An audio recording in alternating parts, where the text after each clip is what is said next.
is an agency so powerful, it doesn't need your vote, your permission, or even your awareness. It can spy on you, drug you, and erase you without ever leaving fingerprints.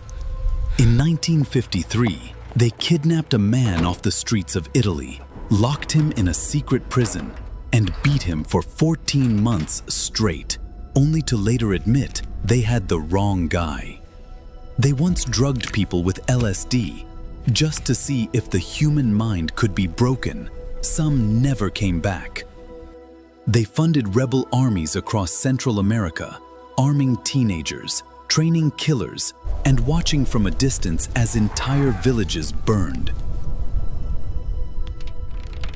They staged a coup in a small country far away, not for politics, but because a foreign company wanted their land back. They watched a dictator rise, watched him torture, kill, and disappear thousands, and kept sending him money. They bugged hotel rooms, bribed journalists, hacked phones, and turned friends into informants. And they did it all under one label: national security.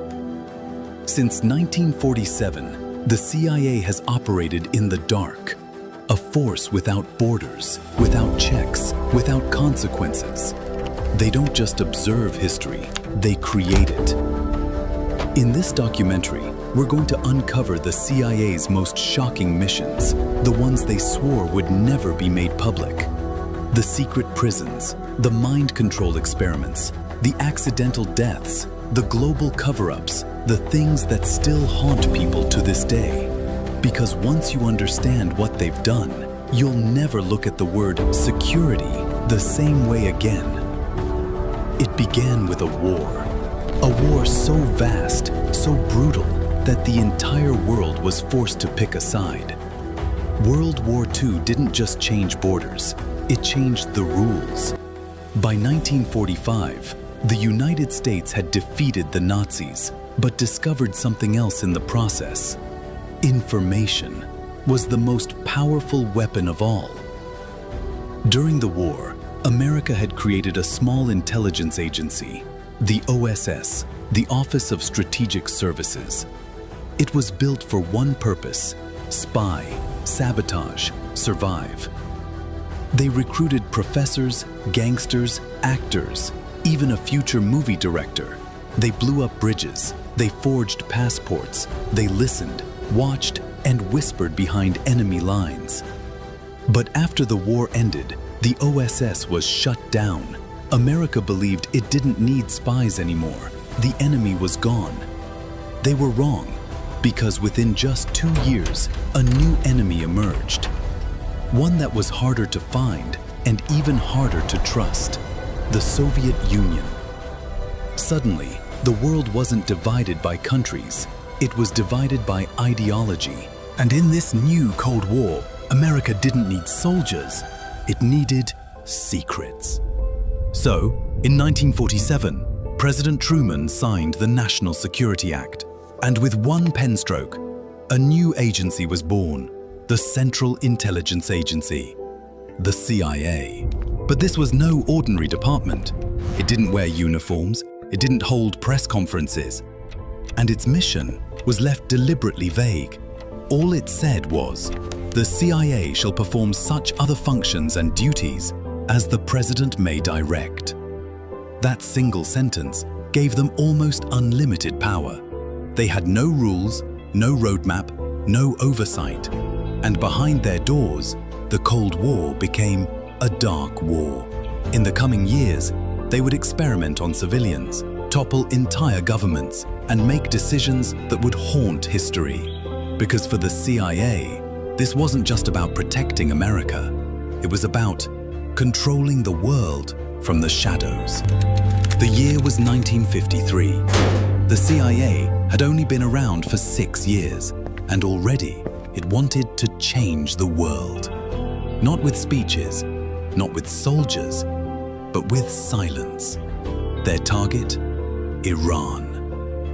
At the time, Iran had a prime minister, Mohammad Mossadegh. He wasn't a radical. He wasn't a threat. He was popular. too popular. Because he had done something Western powers didn't like. He nationalized Iran's oil. For decades, British oil companies had taken Iranian oil, paid very little for it, and kept the profits for themselves. But Mossadegh said, no more. Iran would control its own oil. And that's when the CIA stepped in. They called it Operation Ajax. Their plan?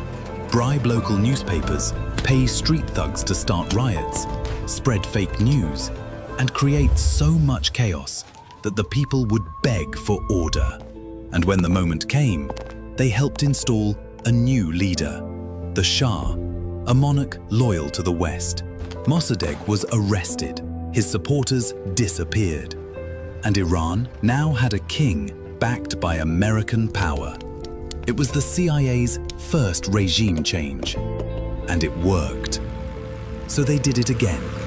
Just 1 year later, they targeted Guatemala. The small Central American country had elected a reformist president, Jacobo Arbenz.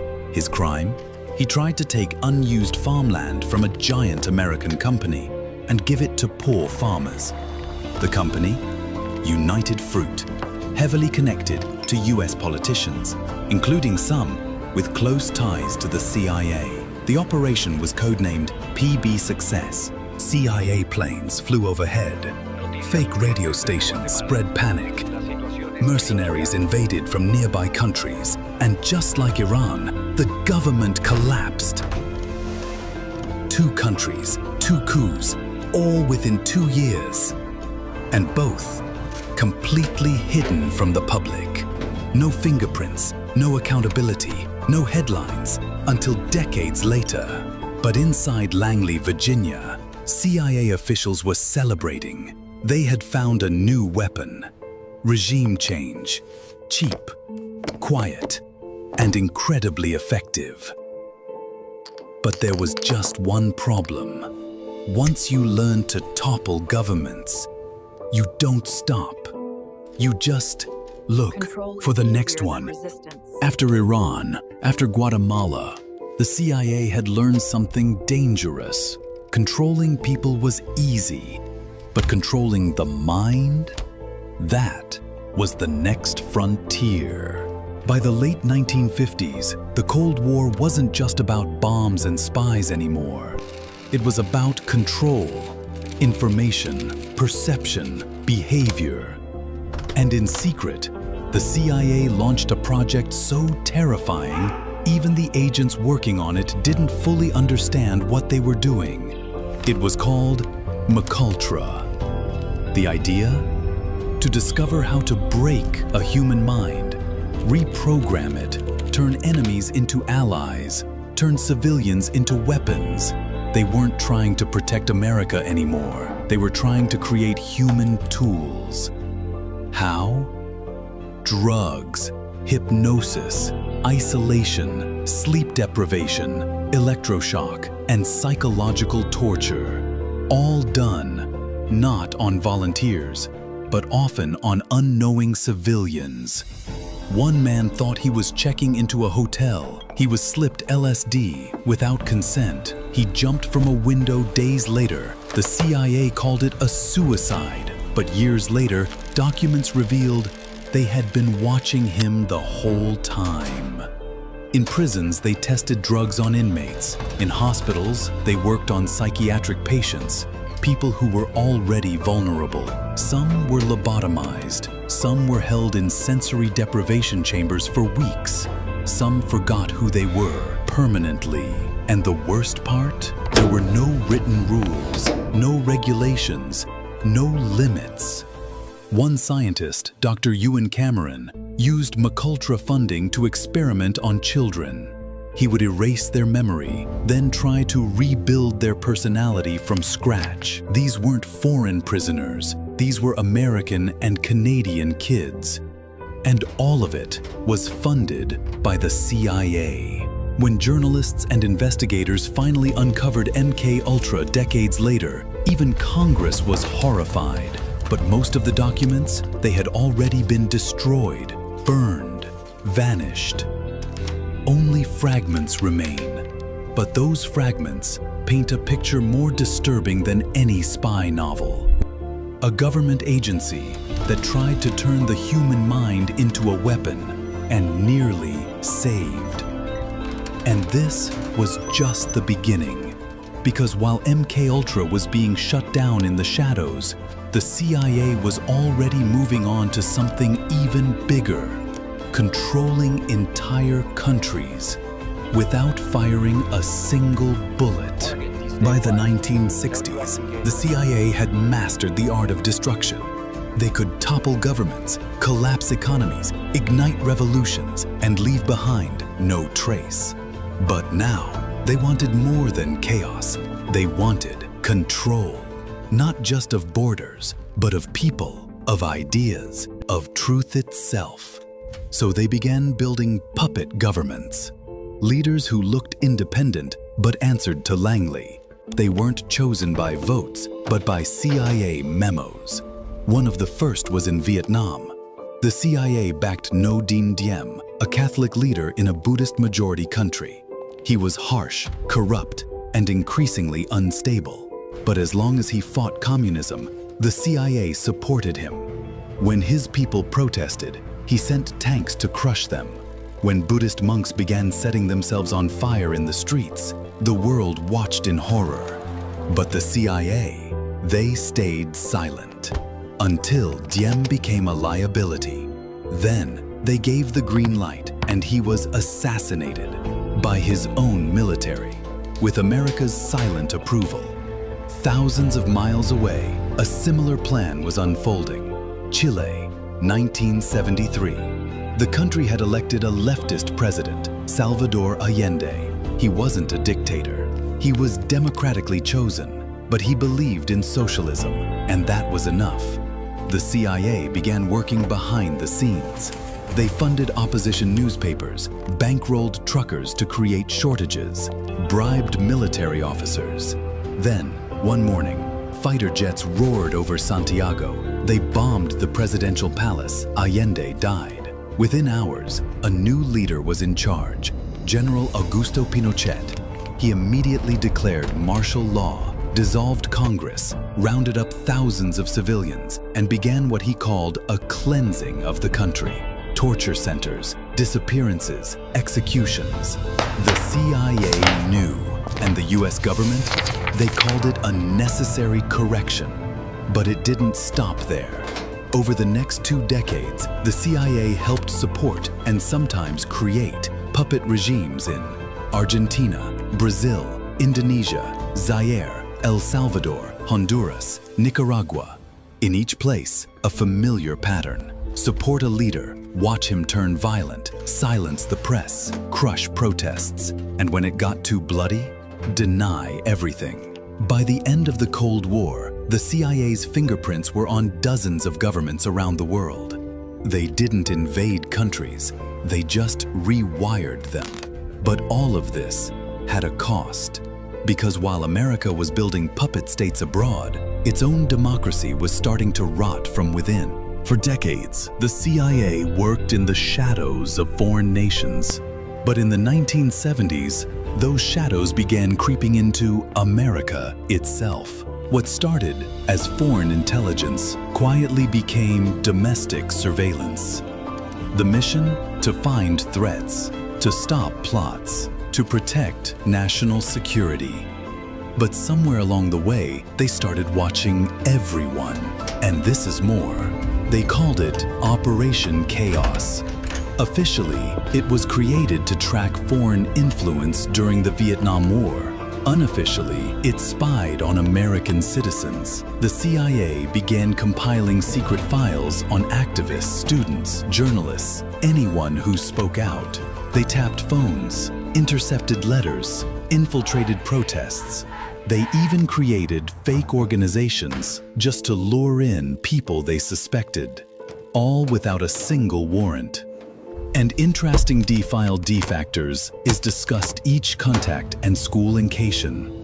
College students who protested the war put on watch lists. Civil rights leaders demanding justice monitored. Journalists asking the wrong questions shadowed. The CIA wasn't just watching enemies anymore, it was watching critics. And in many cases, they weren't even told why. And the truth, but that didn't stay buried. In 1975, a US senator named Frank Church led an investigation that shocked the nation. He revealed that the CIA had been spying on millions of Americans, that they had even tested mind control drugs on US soil, on citizens. He called it a threat to democracy itself, and just it concrete spalled. One of his most chilling warnings: the CIA has the capacity to impose total tyranny, and we would never know it until it was too late. All those different tack. After the hearings, reforms were made, laws were passed. The CIA was told to never spy on Americans again. But here's the thing, no one really knows if they ever stopped. Because the files, many were destroyed. The programs, renamed. And the watchers, still out there. And this is more would love. By the 1980s, the CIA wasn't just collecting information. It was beginning to act on it in ways no one expected. Now, the agency wasn't just watching America, it was shaping it. By the 1980s, the CIA had evolved into something far more dangerous than a spy agency.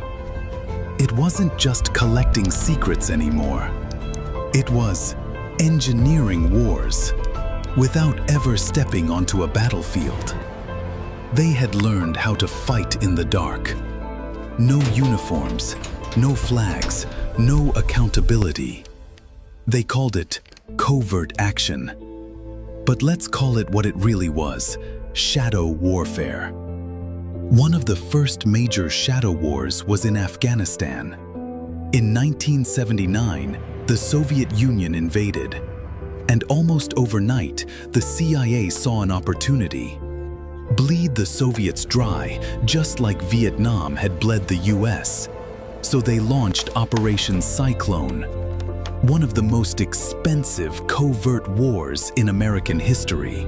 They trained Afghan rebels, the Mujahideen, gave them weapons, intelligence, money, and even shoulder-fired missiles that could shoot down Russian helicopters. It worked. The Soviets suffered massive losses, and after 10 years, they withdrew.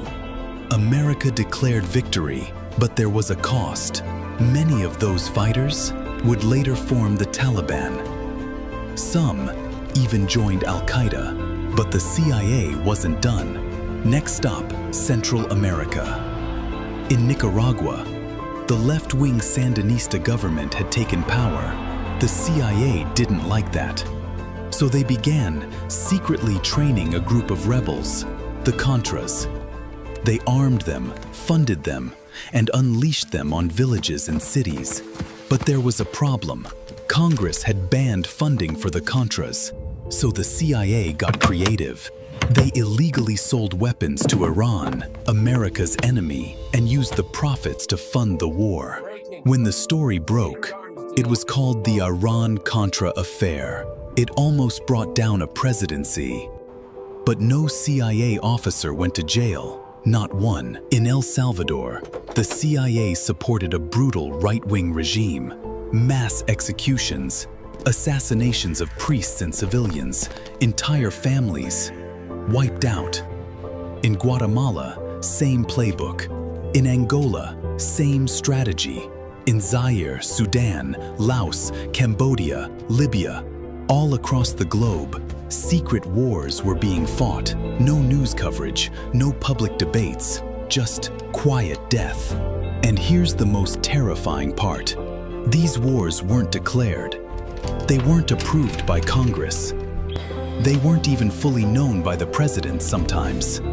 They were decided in secret rooms by unelected officials with classified budgets.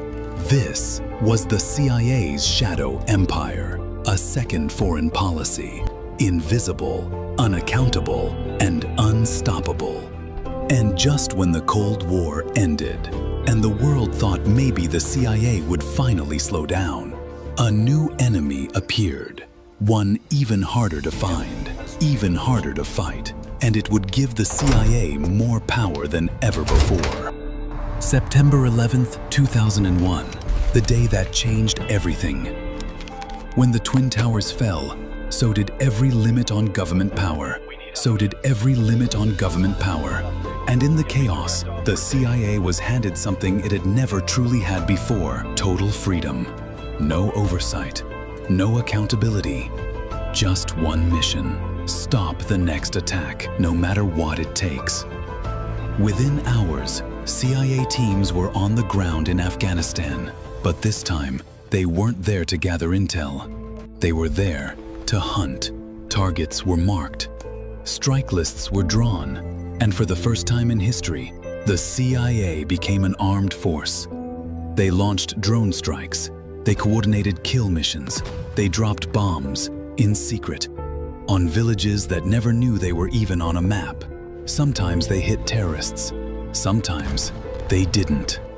But the real horror was still to come, because behind closed doors, the CIA had built something new: black sites. Secret prisons, hidden in countries like Poland, Thailand, Romania. Off the record, off the books, off the grid. And inside, torture. They called it enhanced interrogation, but survivors called it hell. Waterboarding, sleep deprivation, isolation, forced rectal feeding, freezing temperatures, shackled positions for days. One man was chained to a concrete wall until he died from hypothermia. Another was held for 700 days without ever being charged.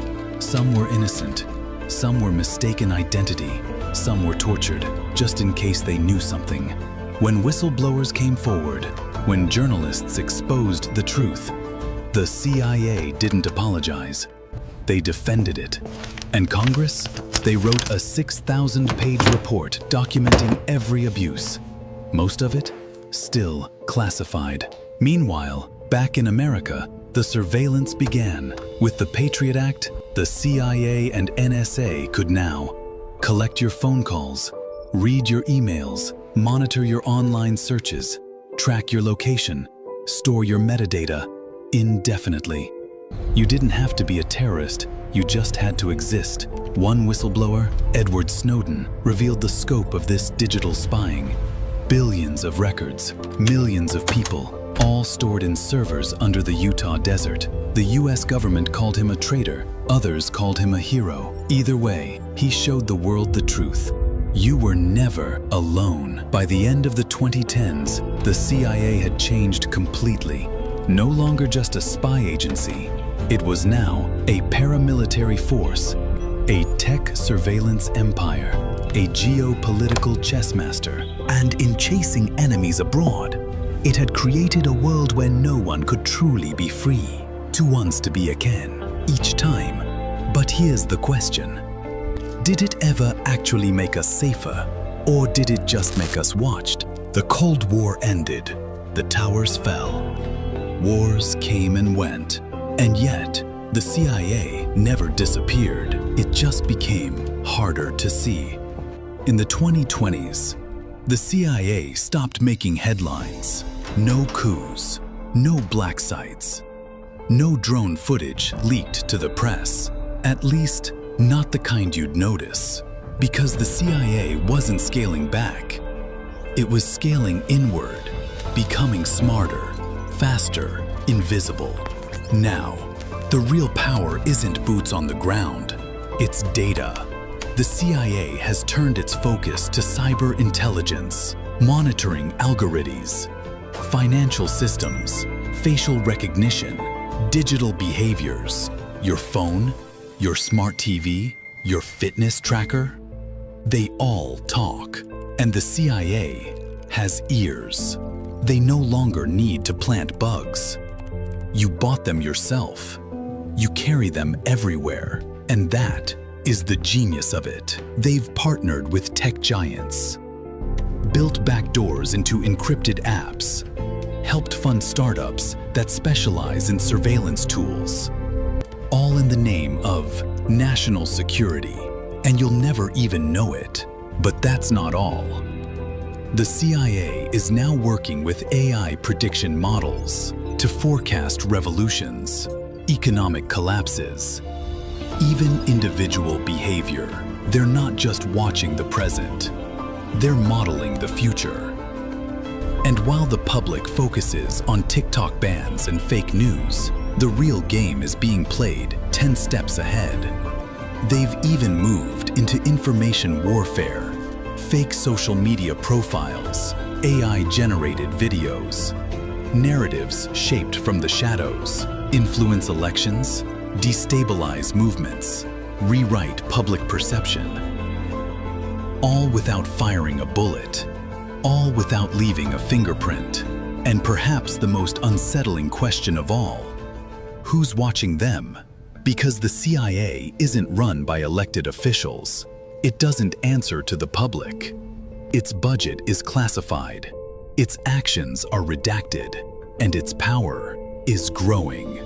Today, we live in a world where truth can be manufactured, memory can be erased, reality can be shaped, and the watcher is always watching.